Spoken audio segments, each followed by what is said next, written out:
Why is it so difficult to find a soulmate? Why people stay single for so long? How come people having issues staying single and they just want to find a spouse and fall in love, and it's so difficult?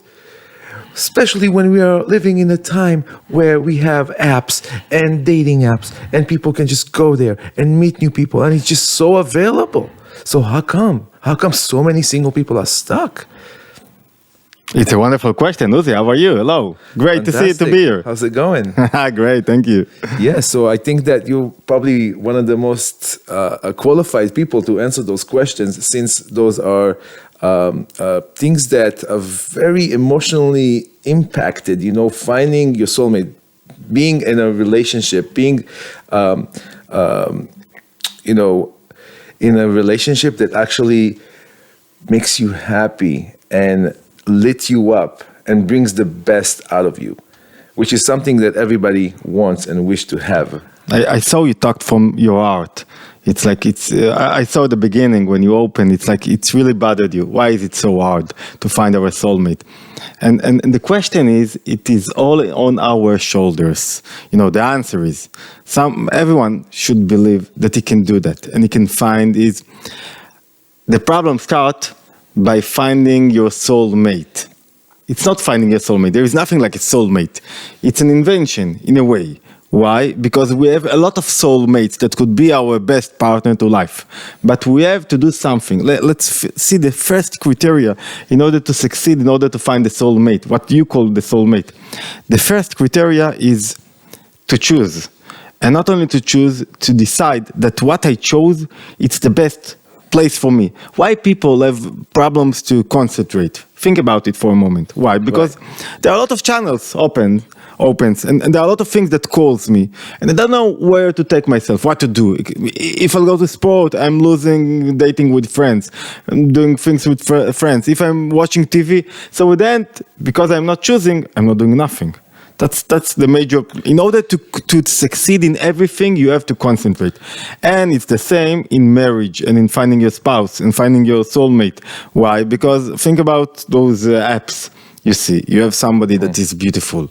Michal, she is gorgeous, and you think to yourself, okay, I want to date her, and then there is another one, and you say to yourself, maybe the other one is the most suitable for me. It's better than the previous one you saw. So it's what you have to do. The first thing that you have to do. Think about a 21 years old boy that gets married, and he says to himself, I'm gonna get married with someone. I met somebody like that, and he said, I'm gonna get married with someone, but she is the one for me. I don't care about all the other options. So in order to concentrate, you have to eliminate, maybe it's not the right word. You have to focus on one human You have to sacrifice the other options, to say there are no more options. I have only Anat. I'm getting married with Anat. She is my wife. I don't care about the other options. Maybe they are suitable, maybe they are not. She is the one for me. So the moment I decided that she is the right one for me. I decided that she is the soulmate for me. So this is one criteria that could help us so very much. So you put all the other options on the side, or you just ignore the other options, because a lot of people are so stuck into the idea that my soulmate hasn't arrived yet, my tikkun hasn't arrived. That's what I'm trying to say. Who's my perfect match hasn't arrived yet, and a lot of people are waiting. They're just waiting for that imaginary spouse or imaginary husband to come on like a white horse, like in the movies, and sometimes you see people that are waiting for many years, and it's there are few characteristics that each one of us must have in order to find our soulmate. Finding soulmates, finding spouse, finding someone to run with him through this, life challenges is like finding everything else. I went to, I'll give example. I went with my daughter to the market, and they are in Jerusalem, Machne Yehuda, and there are beautiful, all kinds of stores there. And I told her, before we eat, let's see all the opportunities. And we saw pizza, and that there were about 30 opportunities. Great one. And then we chose one. When we chose one, When we started to eat, I told her, wow, it's pity we didn't took the other one. And Nice. when you have so many options, when you think about there is this one that it will be the best for you, you're losing the point. What will be the best for you? It's what you will be dedicated to you, to it. And you'll decide, here I want to build my house. Here I want to develop myself. But still, there is something very important. It's only half of the equation. We need to add some more things to the equations. And that is, Which kind of brings me to the second question that I want to ask you, because how do you know that the person that you choose is the one that you should focus on and cancel the other options? Because this is pretty much what you're saying to me. You're saying, listen, there is 100 pizza shops. I went to this one, and then I'm eating the slice, and I'm thinking, I should have went to the other one. So it's the same thing. To eat I'm eating this one, toast or whatever. I'm wasting an evening of my life. I'm wasting, 2-3 hours maybe going to a restaurant. How do I know? How do I know that right now this woman, is the one, and I should cancel every other options that I have and just focus on her? Because, a lot of people are kind of burnt out from relationships. Mm-hmm. They're hurt. They are traumatized from previous relationships. And there is a lot of fear in saying, okay, I'm just going to focus on that, because what if she's not? Mm-hmm. And that option will always be there. I mean, that question or that fear or that, doubt, so to say, will be there. And, and when you think about it, it's just like almost imaginary. It's like in the movies when you can actually fall in love in first sight, and then just your heart. She's the one. She's the one. Yeah, and then he's the one. There is nothing else I want to do, and I just want to focus. It could happen. It could happen. It could happen, but don't lose passion. No, of course not.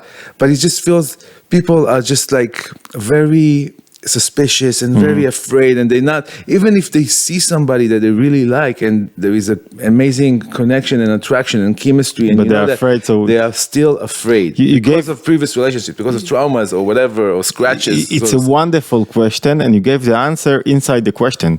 That means, we have two modes in our soul, in our traits. One trait that we have, each one of us has, is influencing. If you're not influencing, you do not feel that you give something to the world. You have to influence. Each one of us must influence. In influence, we include also love. You must know to love, it's about me. When I love, it's not about you. I want to love. I want to give. I want to hug. I want to. It's about me. It's not about you.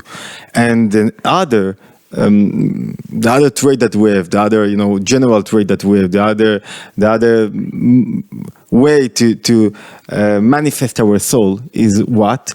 Is accept, to be acceptor, to go a little bit backward. It's not only love, it's awe. In Judaism, awe, it's very important. It's even more, or reverence. It's even more important than love. What does it mean, awe? Awe, accepting. Getting one step backward means that I see you.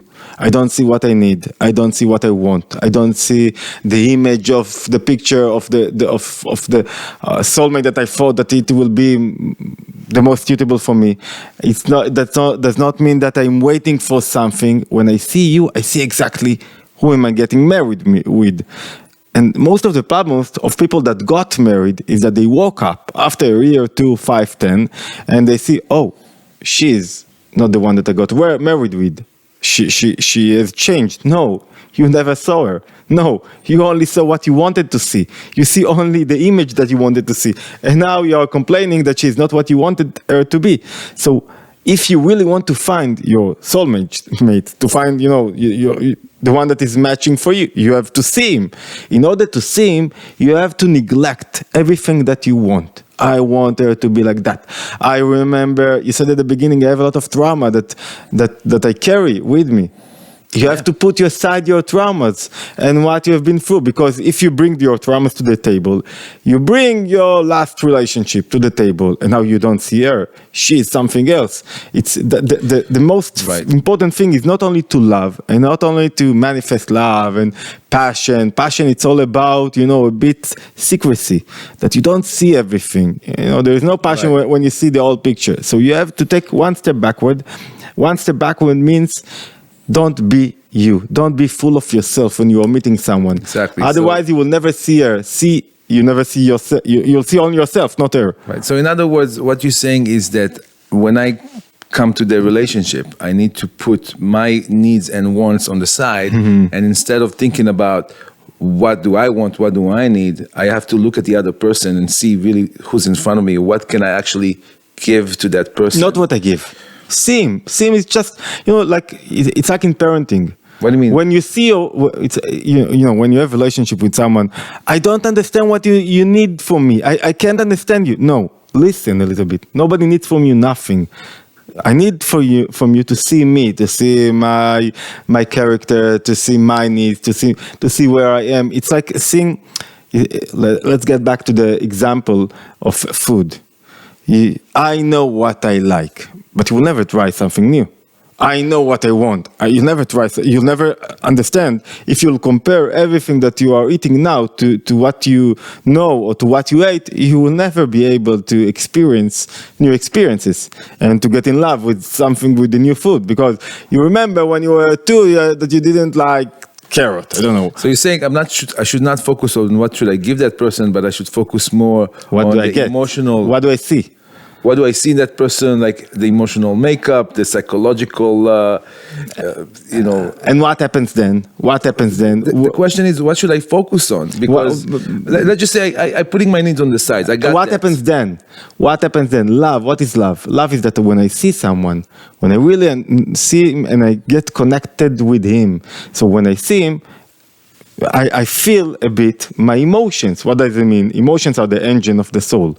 I feel them, bringing me closer to this man or woman that I'm meeting, and the whole relationship start to get, a picture of two people that are trying to get to be one. The whole idea of relationship, before you get to find a spouse or someone to get to marry with him or to go full life, is why. You have to ask yourself, why do you want it? Why do you want? If you want just someone to be with you in order not to be alone, so you buy a dog. If you are looking for, inherent to bring children in order that you have children, it's not enough, because you don't really want him or her. You want children. I want you to get married with you, but right. I want your children. I want you to bring to me children or to do together children. If you want, that it will be easier to pay the mortgage, so you have to get married. So you don't really want. You want. You understand the point? Yeah, I got the point. So the point is that why do you want to get married? You want to get married. You want the answer? Of course. The answer is that the audience wants the answer too. The answer is marriage is all about being one, discovering unity in your life. Marriage is a microcosmos of everything that we are doing, and being one is one of the most happiest, and it's like experience. It's living. So let's elaborate more about what does it mean to be one. Like okay, so I want, obviously, I should not focus on my loneliness, or I want children, or I want a woman to help me pay the mortgage, right?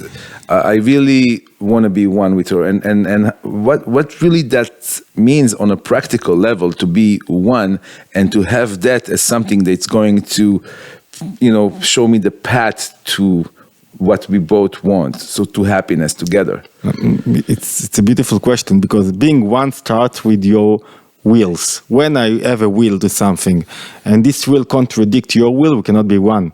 When we are one, when your will, you mean my desire and her desire, or desire? I think maybe it's a low term. Okay. Desire. It's like it's will. It's the arrow that navigates you through life. What do you really want? Well, what is your will? Is what do you really want? And when I understand that I have a lot of wills, if I want chocolate, then what that you cannot be one with nothing, because each will that you have separates you from other things. So the only way to be one is to sacrifice my will. What does it mean? Let's take it down to earth. It's like, my wife now, she wants to go to a hotel to do this kind of things. I want to do other kind of things. I have a lot of things that I want to go to the desert to have a trip. I want her to bring money. She wants me to be a better. She wants. I want. If we won't be able to take all our wishes and to make it one, to sacrifice, to nullify my will with her will, it won't succeed. So if you can do it in the first date or for those first dates, said, okay, I have a lot of wills. I want someone that will come to me to LA. I want someone that will be the mother of my children. I want someone, etc. Maybe it's not their will. You have to put aside to come to the relationship, to come to the meeting without a will, and it's very hard because I have so many wills. Without a will, and then only then you can start being one with their will. It's like what I'm trying to say. If the more spiritual you are, the more souls will be a match for you. The less spiritual you are, the more mundane you are, the more you are busy about, mundane things, the less, yes, they are more interested, the less opportunities to be one with someone. And if you will find your match, it will be an interest match. It won't be a real match. So the more spiritual you are, spiritual means that you are not connected only to mundane, to physical things, that you allow yourself to say, okay, I really want this coffee, but I'm ready to sacrifice this coffee in order to listen to something that is important, that is new, that makes me excited, that makes me think. Why? Because you're sacrificing something that is material in order to get something that is more spiritual. Knowledge is spiritual, to understand something. So the more you are like that, the more opportunities that you'll find your match. What I'm trying to say that our match relationship, it's there. You said at the beginning, all the apps, everything is open. Just do it. It's not like, I don't know, 30 years ago, if you were living in a neighborhood in some place, you couldn't meet someone in another neighborhood because it was so far away or whatever, unless you went to the vacation. Today it's very easy because of the Right, it's easy to meet people, but it's not easy to match with them. But you have to put it, in order to do that, you have to put aside your wheels. Right. So what do you do when you listen to this amazing podcast and you get the point and you go on a date and you are able to put your will on the side, but the other person is not doing the same? In Hebrew, every question that we're asking about pre-marriage, pre-relationship is right after the relationship or during the relationship. Why? Because you have to choose your wife every day. I'm married for more than 20 years, and every day, again and again, I have to find what I like in my life, to see her, to sacrifice my will, to get one step backward, to really engage with. Amazing point. Without that, it won't happen. But there is a law that says that King Solomon says this law: "Kemaim apanim lapanim."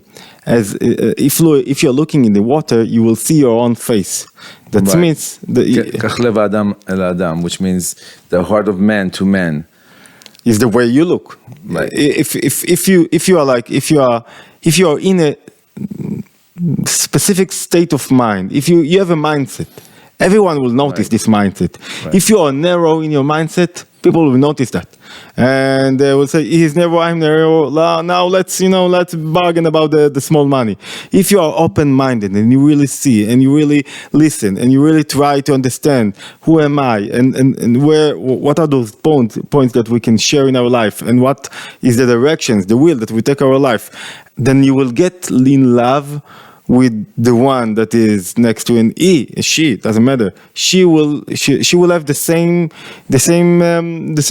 movement in her heart. Why? Because her heart will go in the same direction of the face. Right.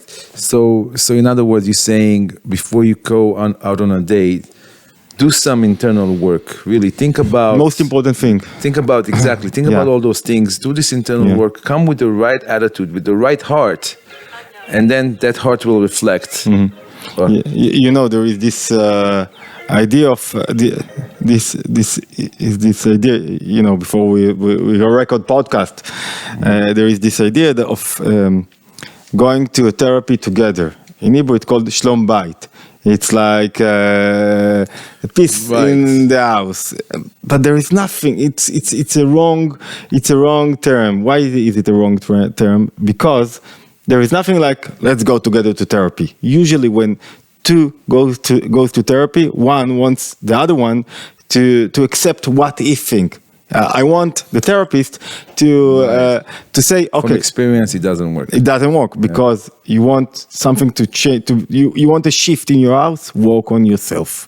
Make this change by yourself. You have to work on yourself, and when you work on yourself, your spouse, your friend will see it, and he will make his own change. He will grow by his own. Usually, almost all of the time, it works like that. Even with children, does not need to go with you to therapy.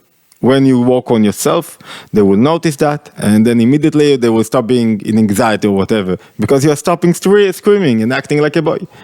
Right.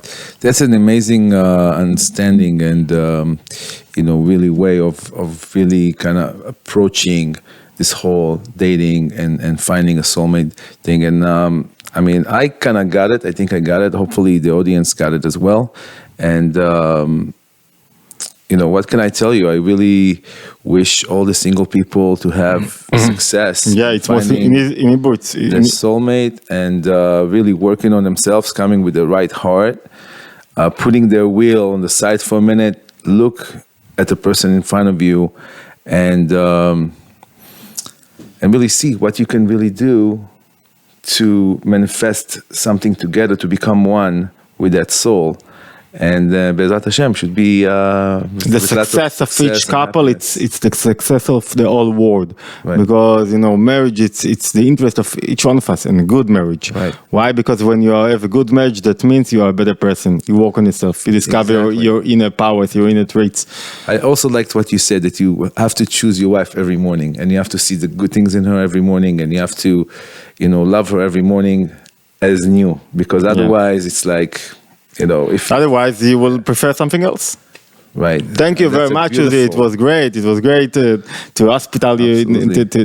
I feel so blessed to be here in Israel, in your studio. It's so nice. This is really, really, really a huge blessing, and I hope our audience will appreciate it as well. And you're more than welcome to subscribe to my growing channel. I'm just starting to upload all the ideas that I'm giving in the Hebrew channel, and to Uzi's channel, Uzi's Moses. You will have all the links downstairs. See you next time, next episode. Okay.